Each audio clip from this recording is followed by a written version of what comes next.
I bought this pair on launch day, totally impulse buy, just because it looked cool. That tall stack height, raised foam, and no plate. The setup instantly made me curious whether it could be a legit super trainer. Maybe even hit the same success as the Super Blast. So today, let's talk about this TG 1.0, the running shoe from that basketball logo brand.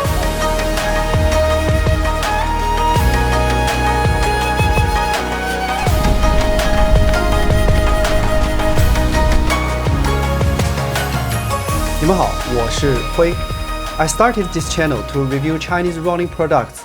More importantly, it's my way of forcing myself to practice spoken English. I'm self-sponsored and money doesn't grow on trees. Whether good or bad, I will tell you without filtering.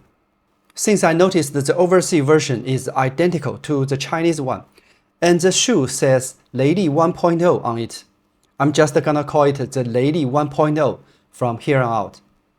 In Chinese, Lady kinda sounds like describing someone's personality, quick and decisive. Okay, Qiaodan officially lists the stack height including the insole, 35mm forefoot, 42mm heel with 7mm drop. The insole itself is a 5mm supercritical one, so the actual midsole stack drops to 30mm forefoot and 37mm heel. Even then, this jumbo midsole still looks massive. The foam is called Kung Fu Pro HP, marketed as Qiaodan's race foam. But it's a Peeba blend, not full Peeba. So it's different from the Kung Fu Pro HP foam used on the Feiying Plaid series. If you nerd out on midsole materials, that raw, undyed white usually means they are using German Evonik Peeba base. My size 45 weighs 286 grams, same as the Arc Parkrun 4, and right between the Super Blast 1 and 2, which are benchmarks for super trainers these days. The Lady 1.0 is true to size. For reference, I usually wear 45 in Chinese brands and 46 in Hoka and New Balance.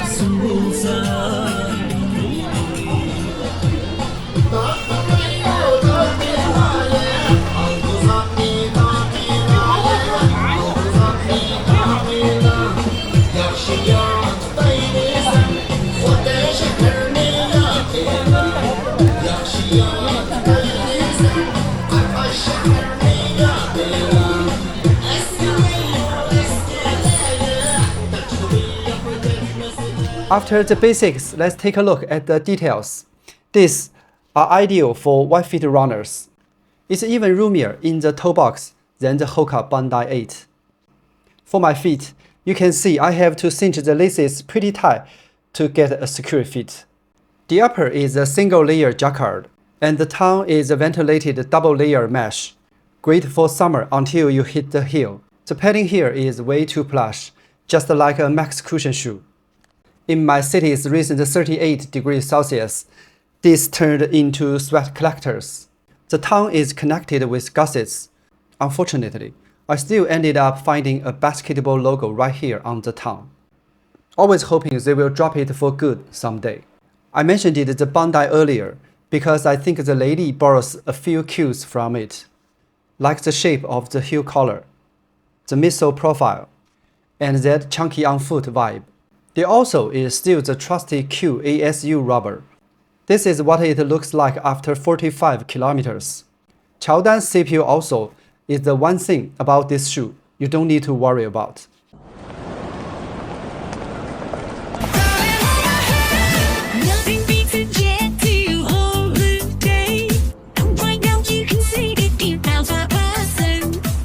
With that out of the way, let's talk about the pros and cons of actually running in it. I want to start with my third run because that was the first time I got to use them as advertised. Qiaodan markets this shoe for longer runs. As a midfoot striker, that massive foam stack feels super comfy, especially on steady, relaxed long runs. It's one of the more interesting shoes I've tested this year. I really enjoyed the bounce. But from some clips, you might notice my left foot collapsing slightly on landing. I have mild flat feet on that side. I think I wouldn't recommend Lady for overpernators. That said, it doesn't feel unstable or wobbly on that tall stack. Around 17 to 18 kilometers, the forefoot started to feel like it was bottoming out.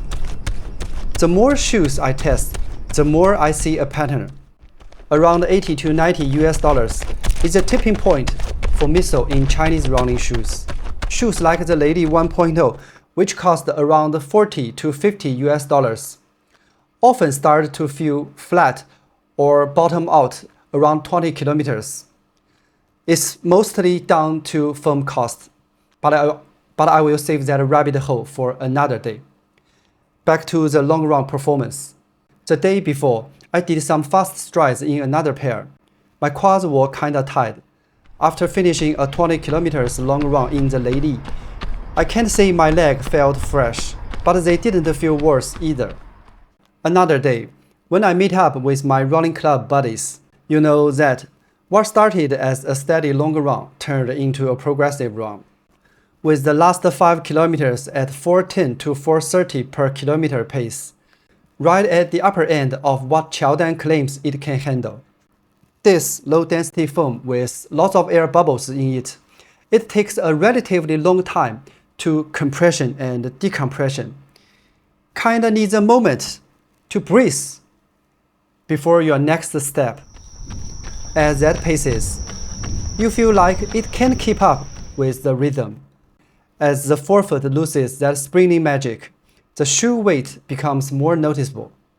Back to day 1, I snuck out of the office before clock out. Then a heavy rain nuked my plans.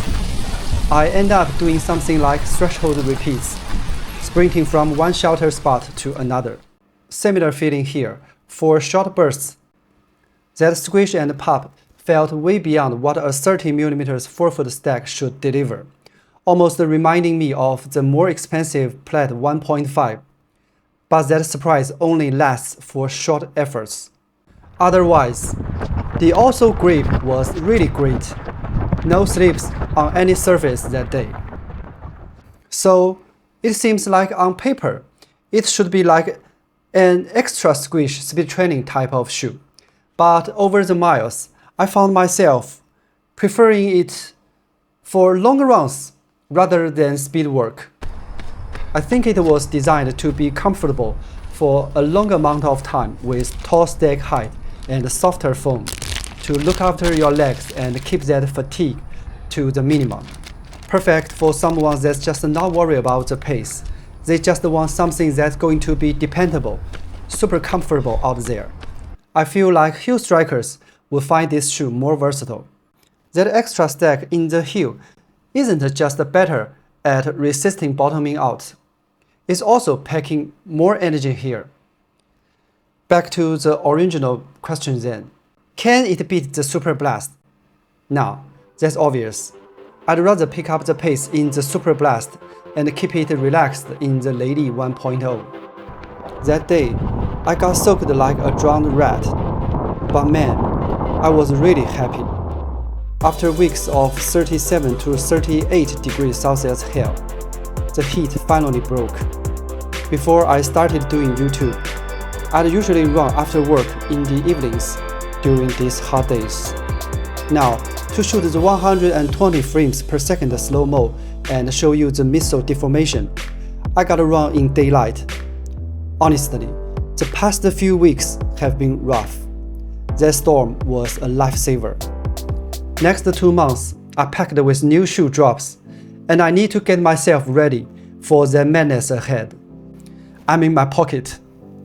Alright, as always, let me know in the comments if you have any questions about this shoe or tips for improving English speaking. Thanks for watching all the way to the end. I'll bring you more on Chinese running products. Follow if you are interested, and hope you have a good one.